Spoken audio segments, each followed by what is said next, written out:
far from the city, and knew nothing but that one thing, that there was no going back for him, that this life, as he had lived it for many years until now, was over and done away with, and that he had tasted all of it, sucked everything out of it, until he was disgusted with it.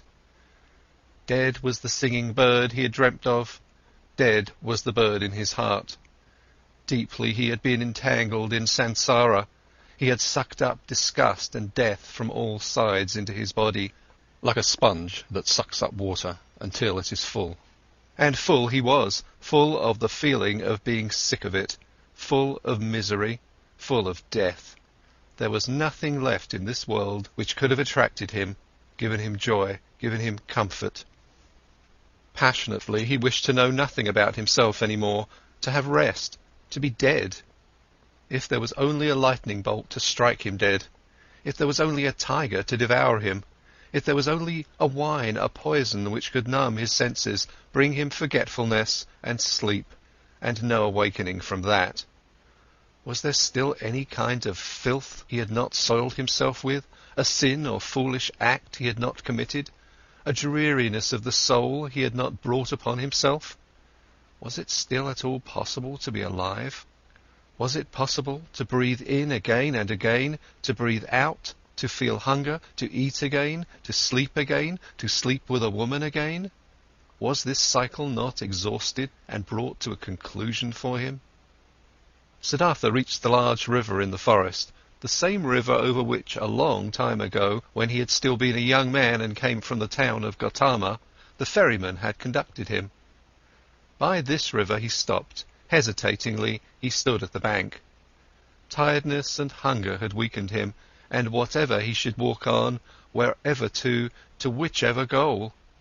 No, there were no more goals, there was nothing left but the deep, painful yearning to shake off this whole desolate dream, to spit out this stale wine, to put an end to this miserable and shameful life.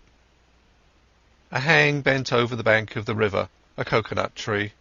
Siddhartha leaned against its trunk with his shoulder, embraced the trunk with one arm, and looked down into the green water, which ran and ran under him, looked down and found himself to be entirely filled with the wish to go and to drown in these waters. A frightening emptiness was reflected back at him by the water, answering to the terrible emptiness in his soul. Yes, he had reached the end. There was nothing left for him, except to annihilate himself, except to smash the failure into which he had shaped his life, to throw it away before the feet of mockingly laughing gods. This was the great vomiting he had longed for, death, the smashing to bits of the form he hated. Let him be food for fishes, this dog Siddhartha, this lunatic, this depraved and rotten body, this weakened and abused soul. Let him be food for fishes and crocodiles. Let him be chopped to bits by the demons. With a distorted face he stared into the water, saw the reflection of his face, and spit at it. In deep tiredness he took his arm away from the trunk of the tree and turned a bit, in order to let himself fall straight down, in order to finally drown. With his eyes closed he slipped towards death. Then, out of remote areas of his soul, out of past times of his now weary life, a sound stirred up. It was a word, a syllable, which he, without thinking, with a slurred voice, spoke to himself, the old word, which is the beginning and the end of all prayers of the Brahmins, the holy Om, which roughly means that what is perfect, or the completion. And in the moment when the sound of Om touched Siddhartha's ear, his dormant spirit suddenly woke up and realized the foolishness of his actions. Siddhartha was deeply shocked. So this was how things were with him. So doomed was he, so much had he lost his way, and was forsaken by all knowledge, that he had been able to seek death, that this wish of a child, had been able to grow up in him, to find rest by annihilating his body. What all agony of these recent times, all sobering realizations, all desperation had not brought about, this was brought on by this moment, when the Om entered his consciousness. He became aware of himself in his misery and in his error. Om, he spoke to himself. Om. And again he knew about Brahman, knew about the indestructibility of life, knew about all that is divine, which he had forgotten. But this was only a moment, flash. By the foot of the coconut tree, Siddhartha collapsed, struck down by tiredness, mumbling Om, placed his head on the root of the tree, and fell into a deep sleep. Deep was his sleep, and without dreams. For a long time he had not known such a sleep any more. When he woke up after many hours, he felt as if 10 years had passed. He heard the water quietly flowing, did not know where he was, and who had brought him there, opened his eyes, saw with astonishment that there were trees and the sky above him, and he remembered where he was, and how he got there. But it took him a long while for this, and the past seemed to him as if it had been covered by a veil, infinitely distant, infinitely far away, infinitely meaningless. He only knew that his previous life, in the first moment when he thought about it, this past life seemed to him like a very old, previous incarnation, like an early pre-birth of his present self, that this previous life had been abandoned by him, that, full of disgust and wretchedness, he had even intended to throw his life away, but that, by a river, under a coconut tree, he has come to his senses, the holy word Om on his lips, that he had fallen asleep and had now woken up and was looking at the world as a new man. Quietly he spoke the word Om to himself, speaking which he had fallen asleep, and it seemed to him as if his entire long sleep had been nothing but a long meditative recitation of Om, a thinking of Om, a submergence and complete entering into Om, into the nameless, the perfected. What a wonderful sleep had this been! Never before by sleep he had been thus refreshed, thus renewed, thus rejuvenated. Perhaps he had really died, had drowned and was reborn in a new body. But no, he knew himself, he knew his hand and his feet, knew the place where he lay, knew this self in his chest, this Siddhartha, the eccentric, the weird one. But this Siddhartha was nevertheless transformed, was renewed, was strangely well rested, strangely awake, joyful and curious. Siddhartha straightened up. Then he saw a person sitting opposite to him, an unknown man, a monk in a yellow robe with a shaven head, sitting in the position of pondering. He observed the man, who had neither hair on his head nor a beard, and he had not observed him for long when he recognized this monk as Govinda, the friend of his youth, Govinda, who had taken his refuge with the exalted Buddha. Govinda had aged, he too, but still his face bore the same features, expressed zeal, faithfulness, searching, timidness. But when Govinda now, sensing his gaze, opened his eyes and looked at him, Siddhartha saw that Govinda did not recognize him. Govinda was happy to find him awake. Apparently he had been sitting here for a long time and had been waiting for him to wake up, though he did not know him. "I have been sleeping," said Siddhartha. "How ever did you get here?" "You have been sleeping," answered Govinda. "It is not good to be sleeping in such places, where snakes often are, and the animals of the forest have their paths. I, O sir, am a follower of the exalted Gautama, the Buddha, the Sakyamundi, and have been on a pilgrimage together with several of us on this path, when I saw you lying and sleeping in a place where it is dangerous to sleep. Therefore I sought to wake you up, O sir, and, since I saw that your sleep was very deep, I strayed behind from my group and sat with you. And then, so it seems, I have fallen asleep myself, I, who wanted to guard your sleep. Badly I have served you. Tiredness has overwhelmed me, and now that you're awake, let me go catch up with my brothers."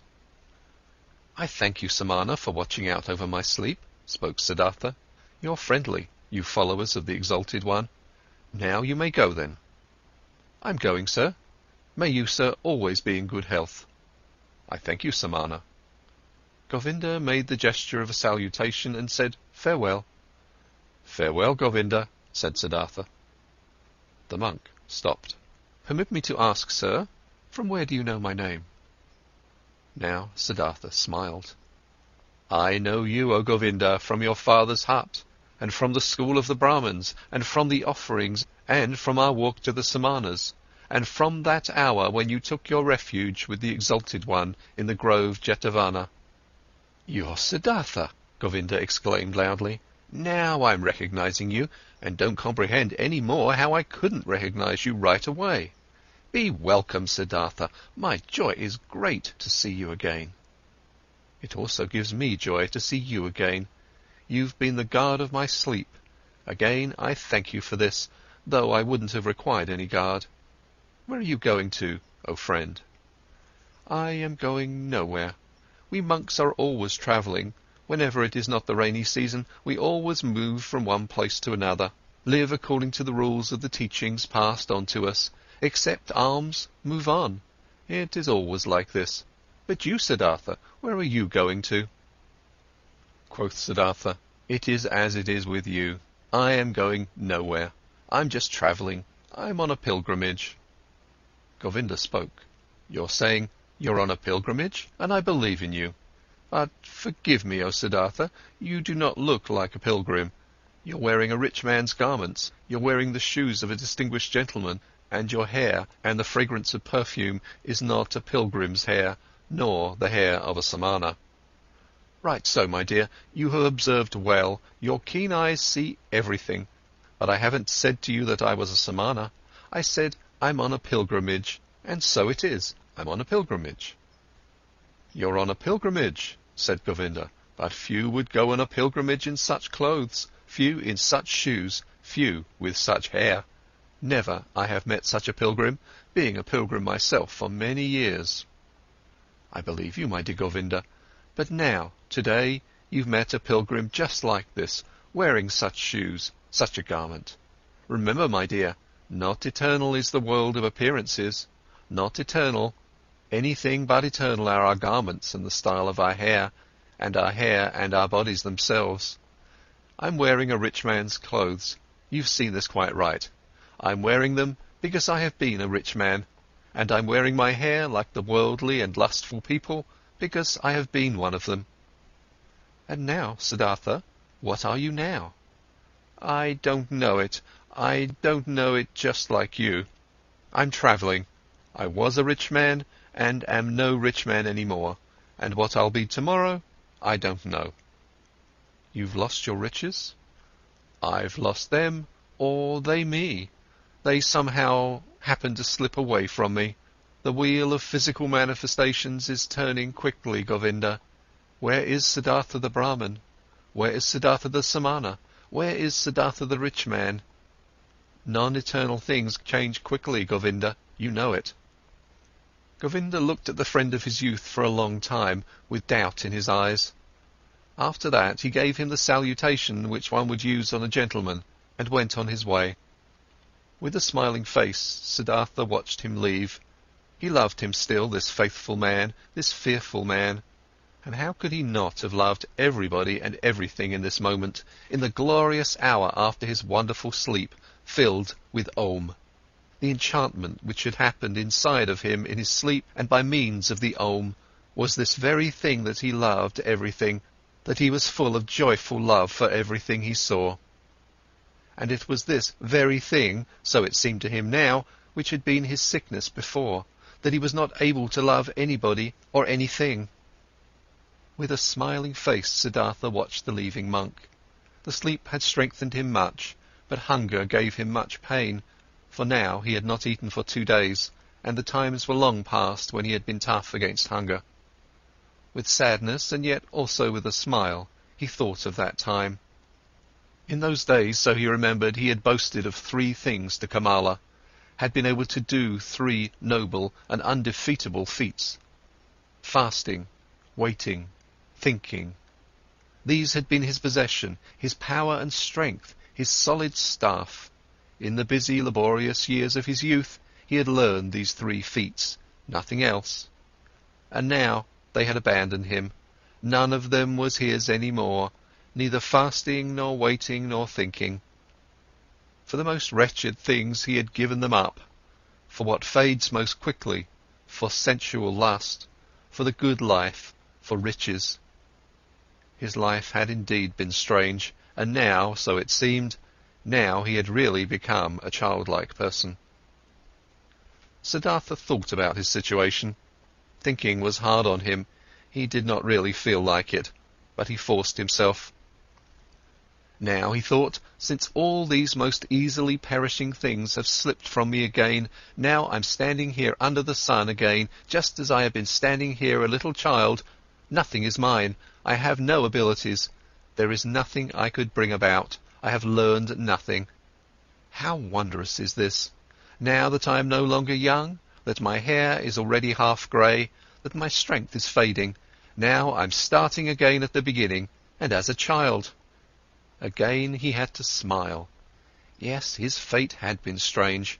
Things were going downhill with him, and now he was again facing the world, void and naked and stupid. But he could not feel sad about this. No, he even felt a great urge to laugh about himself, to laugh about this strange, foolish world. "Things are going downhill with you," he said to himself, and laughed about it. And as he was saying it, he happened to glance at the river, and he also saw the river was going downhill, all was moving on downhill, and singing and being happy through it all. He liked this well. Kindly he smiled at the river. Was this not the river in which he had intended to drown himself, in past times, 100 years ago, or had he dreamed this?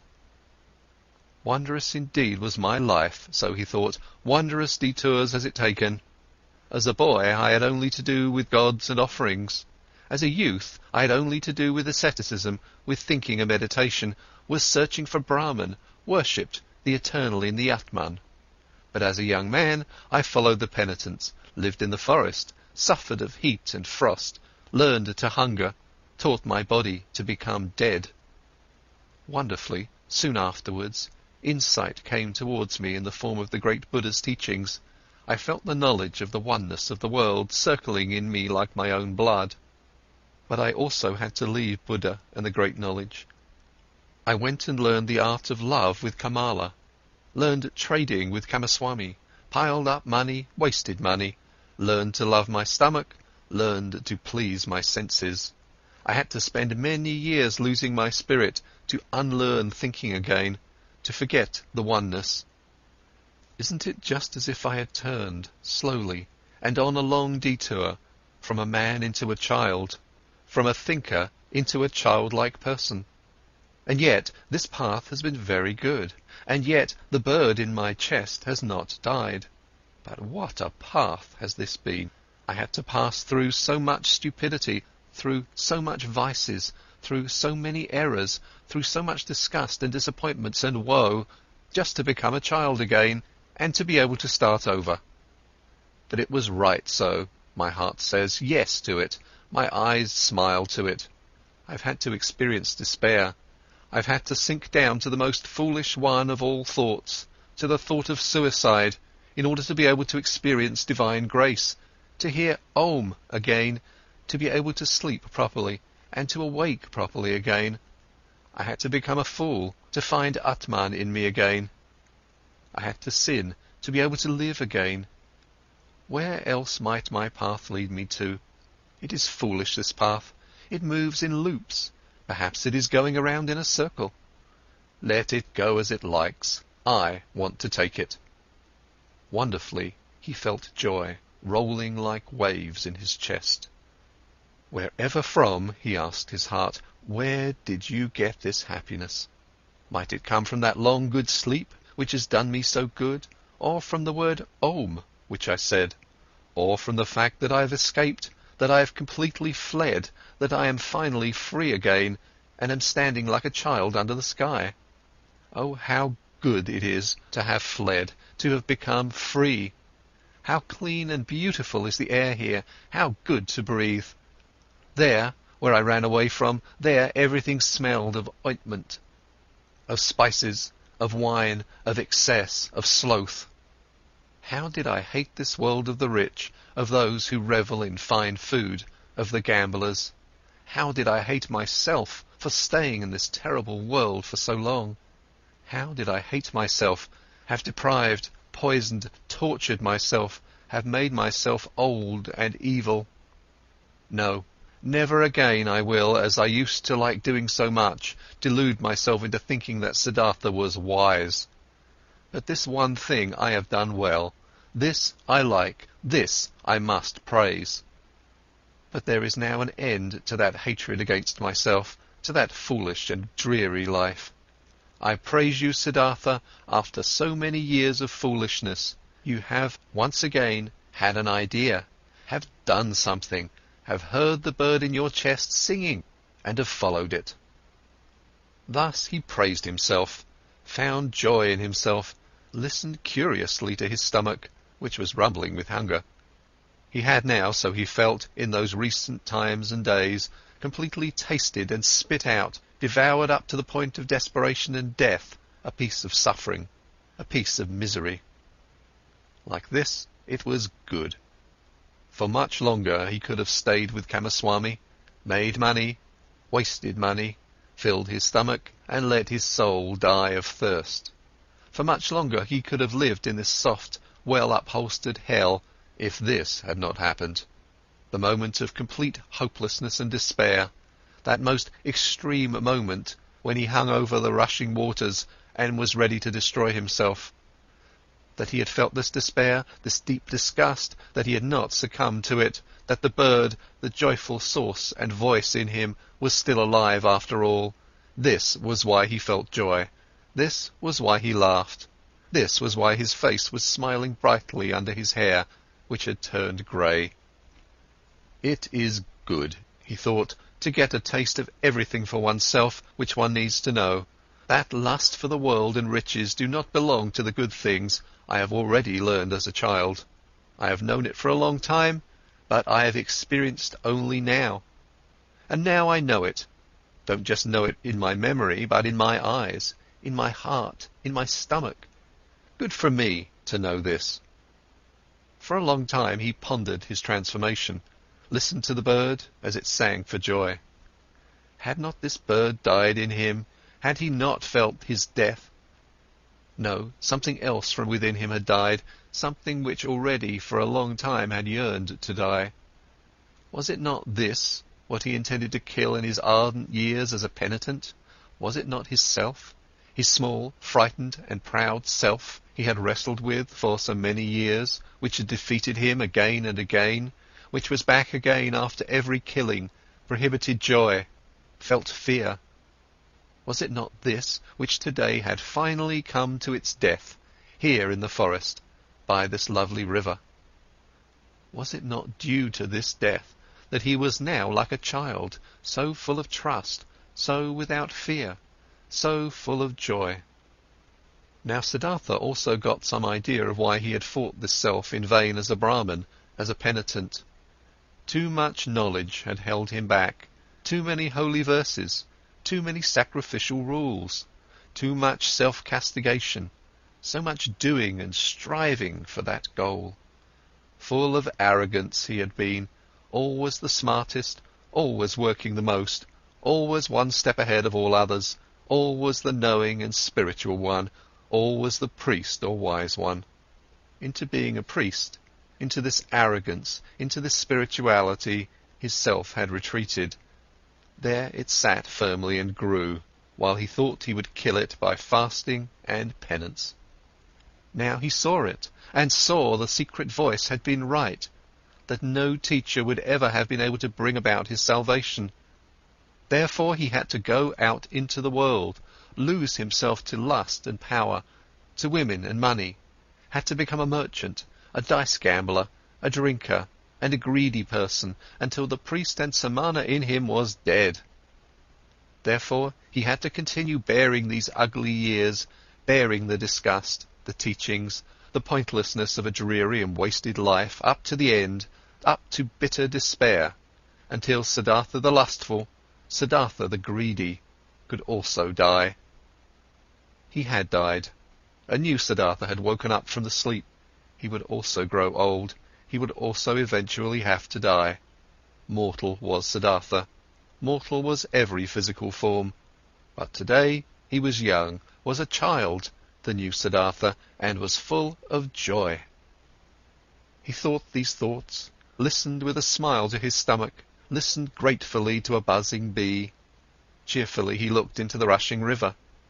Never before he had liked a water so well as this one. Never before he had perceived the voice and the parable of the moving water thus strongly and beautifully. It seemed to him as if the river had something special to tell him, something he did not know yet, which was still awaiting him. In this river Siddhartha had intended to drown himself. In it the old, tired, desperate Siddhartha had drowned today. But the new Siddhartha felt a deep love for this rushing water and decided for himself not to leave it very soon. End of Chapter 8.